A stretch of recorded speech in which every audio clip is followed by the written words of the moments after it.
Hi there. In this section, you are going to learn about power or exponent of I. So let's begin. Power or exponent of I.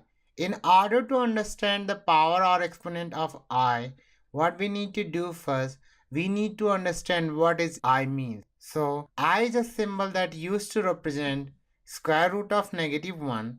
So basically, if you know that we cannot find the square root of a negative number, or in other words we can say that it is not possible to find the real root of a square root of negative number. So I represents that I is a number which is equal to square root of -1, and this is basically a complex number. So we can say that I square is equal to -1. Let's consider some situations to explore the exponent of I.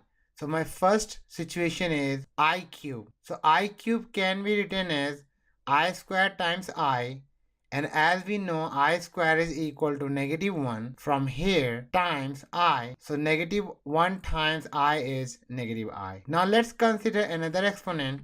So the next one is I to the power 4, which is equal to I square times I square, and I square is -1, so I will write -1 times -1, and -1 times -1 is +1, so I will write 1.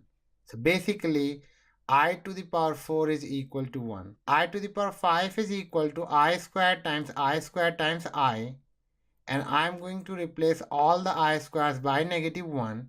So I will write -1 times -1 times I, and -1 times -1 is +1. So +1 times I is I, which is over here. In the same way, I to the power 6 is equal to I square times I square times I square, and I square is equal to -1, so I will write -1 times -1 times -1. So -1 times -1 is +1, and then +1 times -1 is -1, which is over here. Now I to the power 7 is equal to I square times I square times I square times I, and I am replacing all the I square by -1. Then I will write -1 times -1 times -1 times I, and after multiplication I will get -I. In the same way, I to the power 8 is equal to I square times I square times I square times I square.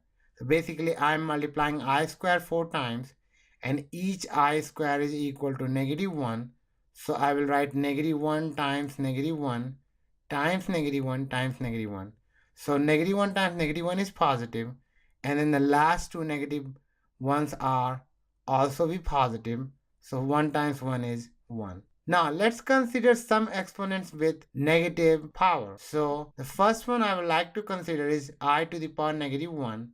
So I can write I to the power -1 as 1 over I. And what I'm going to do, I'm going to rationalize this. So what I will do, I will multiply numerator and denominator by I. So I will write 1 over I times I over I. 1 times I is I, which is over here. And then I times I is I square, which is over here.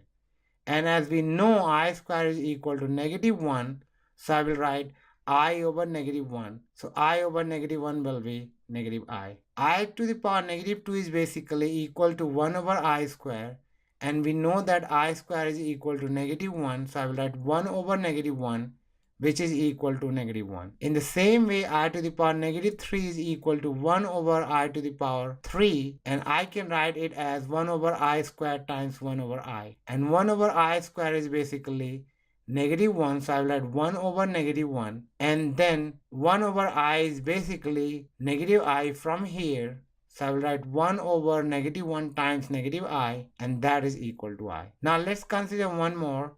So I to the power -4 is equal to 1 over I to the power 4, and that is equal to 1 over I square times 1 over I square. Since I square is equal to -1, so I will write 1 over -1 times 1 over -1, and basically this multiplication is equal to 1. So if you look at all these exponents closely, you can see that we have a pattern that we can use to find a general rule for the exponent of I. So we can say that for any integer n, I to the power 4n is equal to 1, I to the power 4n plus 1 is equal to I to the power 4n plus 2 is equal to -1, and I to the power 4n plus 3 is equal to negative I. So basically, we have 4 general rules that we can use to find the exponent of I.